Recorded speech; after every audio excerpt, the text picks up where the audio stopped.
le dernier sermon du prophète Mohammed, paix et salut sur lui.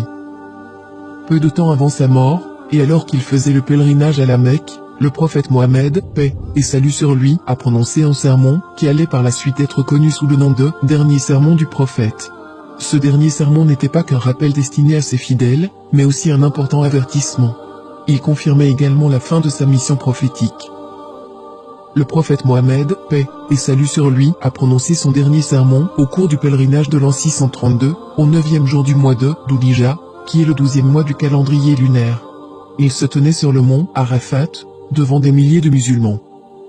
Après avoir loué et remercié Dieu, le prophète, paix et salut sur lui, a déclaré : « Ô peuple, écoutez-moi attentivement, car je ne sais pas si, après cette année-ci, je serai encore parmi vous. Écoutez, donc, ce que je vous dis avec beaucoup d'attention et transmettez ce message à ceux qui ne pouvaient être présents parmi nous aujourd'hui. Ô peuple, tout comme vous considérez ce mois, ce jour, cette cité comme sacrée, considérez aussi la vie et les biens de chaque musulman comme sacrés. Retournez à leurs légitimes propriétaires des biens qui vous ont été confiés. Ne blessez personne afin que personne ne puisse vous blesser.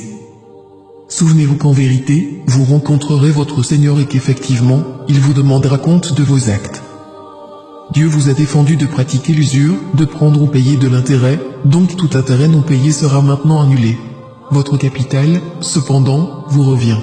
Vous n'infligerez, ni n'endurerez aucune injustice. Dieu a décidé de rendre l'intérêt illicite, et tout intérêt qui était dû à Abbas ibn Abdel-Muttalib sera maintenant annulé. Méfiez-vous de Satan, pour le salut de votre religion. Il a perdu tout espoir de ne pouvoir jamais vous amener à commettre les grands péchés. Attention, donc, à ne pas le suivre dans les péchés mineurs. Ô peuple, il est vrai que vous avez certains droits à l'égard de vos femmes, mais elles aussi ont des droits sur vous. Souvenez-vous que c'est par la permission de Dieu que vous les avez prises pour épouses, et que c'est Dieu qui vous les a confiées. Si elles respectent vos droits, alors à elles appartient le droit d'être nourries et habillées convenablement.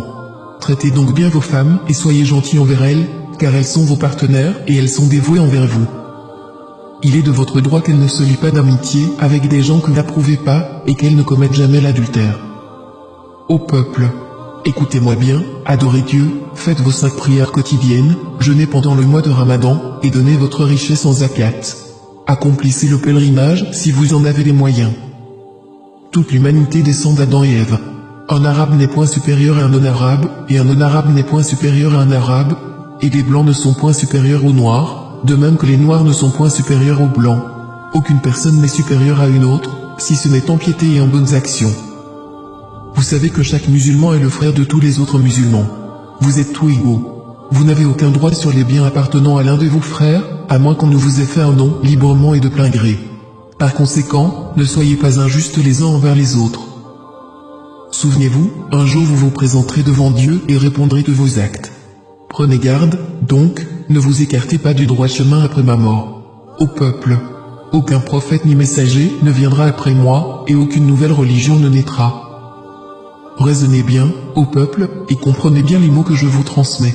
Je laisse derrière moi 2 choses, le Coran, et mon exemple, la Sunna. Et si vous les suivez, jamais vous ne vous égarerez.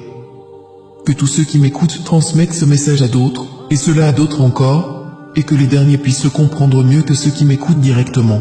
Sois témoin, ô Dieu, que j'ai transmis ton message à tes serviteurs. C'est ainsi que le prophète, paix et salut sur lui, termina son dernier sermon, et, alors qu'il se tenait près du sommet de Arafat, le verset suivant lui fut révélé.